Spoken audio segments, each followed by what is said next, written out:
Los Increíbles es una película de Pixar salida en 2004 y una de las más reconocidas y queridas de la compañía. Sin embargo, algo que nunca queda establecido explícitamente en la película es en qué año o época transcurre. Aún así, hay algún que otro detalle que nos pueden ayudar a dar una idea. En este video les daremos la respuesta. Incluso hay una razón específica por la que se sitúa en esa época, la década de los 60, y hay una historia real detrás de todo esto. Veamos la prueba de nuestra conjetura temporal. Según la película, poco después del casamiento de Elastigirl y Mr. Increíble, los superhéroes fueron perseguidos por la sociedad y tuvieron que ocultarse. Teniendo en cuenta que aún Violeta no había nacido y es una joven que va a secundaria, dicha cacería contra los supers debería haber comenzado hace 15 o 20 años aproximadamente. En los metrajes que muestran esa época, se puede notar claramente por su estética que se recrea una década particular, los años 40. Las vestimentas, los edificios, incluso el hecho de ser metraje en blanco y negro con grano. En resumen, durante los 40, los superhéroes vivieron su edad de oro. Luego sufrieron una decaída y desaparecieron hasta surgir de nuevo en el presente durante los años 60. Ahora, ¿qué historia real está detrás de todo esto? Pues en nuestro mundo, por así decirlo, ocurrió lo mismo con los superhéroes. Obviamente no existen personas con superpoderes ni que usen trajes coloridos, pero sí tenemos cómics, películas, videojuegos y todo tipo de productos. Los superhéroes existen en nuestro mundo como un objeto de marketing, y al igual que en Los Increíbles, tuvieron sus años de esplendor durante los años 40. Lo mismo ocurrió con los cómics de superhéroes.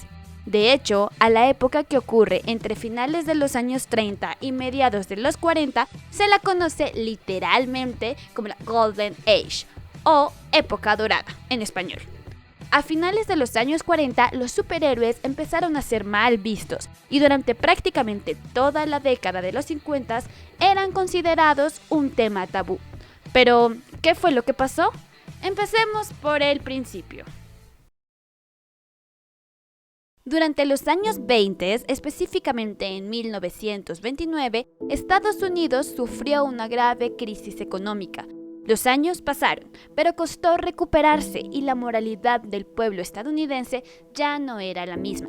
Es en este contexto que el escritor Jerry Siegel y el dibujante Joe Shuster crearon un personaje en 1938 del que quizás hayas oído hablar.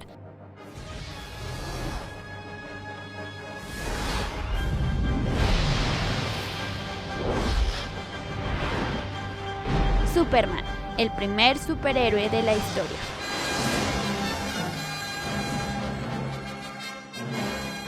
En sus primeras aventuras, Superman no luchaba contra supervillanos, ¡Basura!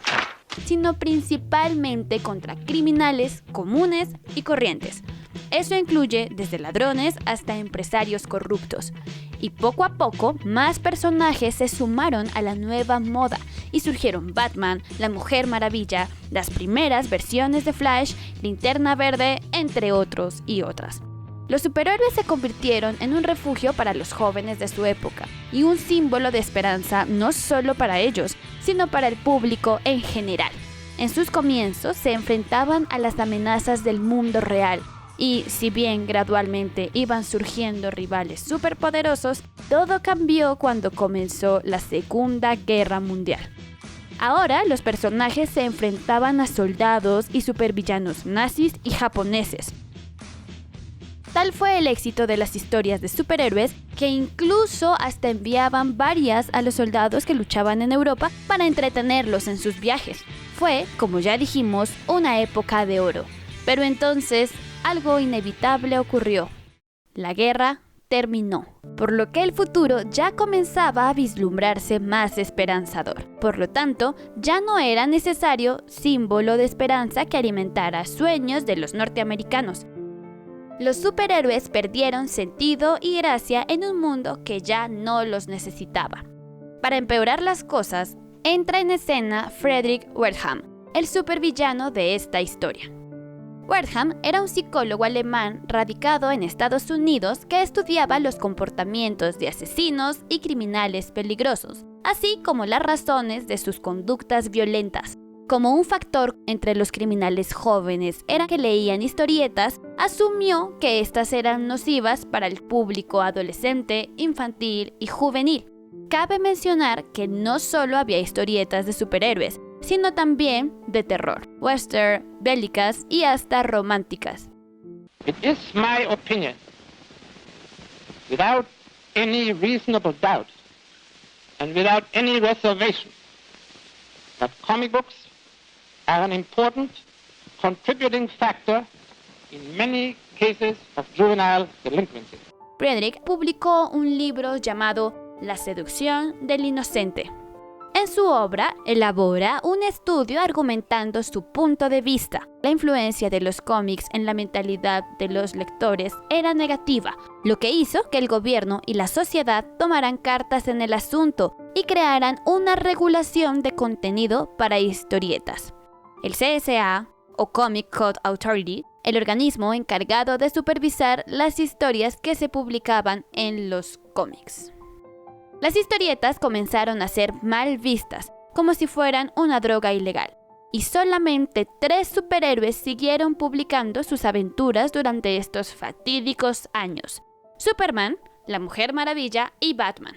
En ocasiones, alguna persona a quien no conocía bien se acercaba y decía: ¿qué haces? Cielos, no quería admitir lo que hacía, así que decía algo como: soy escritor, y comenzaba a alejarme, pero me seguía. ¿Qué escribes? Yo decía: historias para niños, y me alejaba de nuevo, me seguía. ¿Qué clase de historias? En algún punto tenía que decir historietas, y en ese punto se daba vuelta y se alejaba. Llegada la década de los 50, poco a poco la industria se fue recuperando y DC decidió relanzar algunos de sus personajes de la Edad de Oro.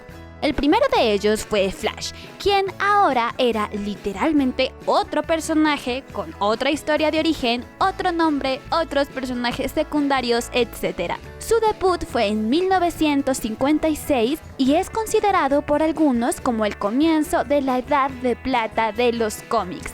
Gradualmente, DC decidió hacer lo mismo con otros personajes y así surgieron nuevas versiones de Linterna Verde, el Hombre Halcón, Atom, todos superhéroes de la Edad de Oro completamente reimaginados. Y en 1960 decidieron juntar a algunos de ellos en una misma publicación, creando la Liga de la Justicia. El editor de DC, Jack Leibowitz, y el editor de Marvel, Martin Goodman, eran amigos y hasta jugaban al golf juntos. Fue en una de esas tardes cuando Jack le comentó el éxito que estaba teniendo la Liga de la Justicia, pues la idea de tener varios héroes al mismo precio era atrapante para los lectores. Fue entonces que Martin decidió copiar la idea y le ordenó al escritor Stan Lee copiar la fórmula y crear un grupo de superhéroes. Si bien el sentido común diría que la versión de Marvel de la Liga de la Justicia son los Vengadores, estos no aparecerían hasta un tiempo después. Stan Lee, en cambio, junto al dibujante Jack Kirby, tuvieron otra idea. No solo un grupo de superhéroes, sino una familia de superhéroes. Una joven con la capacidad de volverse invisible y su pareja, quien podía estirar su cuerpo, un adolescente revoltoso e intrépido capaz de prenderse en llamas y un ser grotesco y musculoso. El lanzamiento de los Cuatro Fantásticos no solo revitalizó completamente a Marvel, sino que impulsó nuevamente a que se siguieran creando cómics de superhéroes nuevos. En tan solo los primeros años de la década de los 60, Stan Lee co-crearía superhéroes hoy en día icónicos y reconocidos: Spider-Man, Los Vengadores, Iron Man y hasta traería de regreso al Capitán América. La analogía de Los Increíbles y Los Cuatro Fantásticos no se queda solo en un concepto, sino que, a su manera, ambos grupos lograron traer una nueva era de superhéroes. Porque sí, aunque sean ficción, a veces necesitamos tener ideales, aunque sean ficticios, que nos den esperanza de un mundo mejor.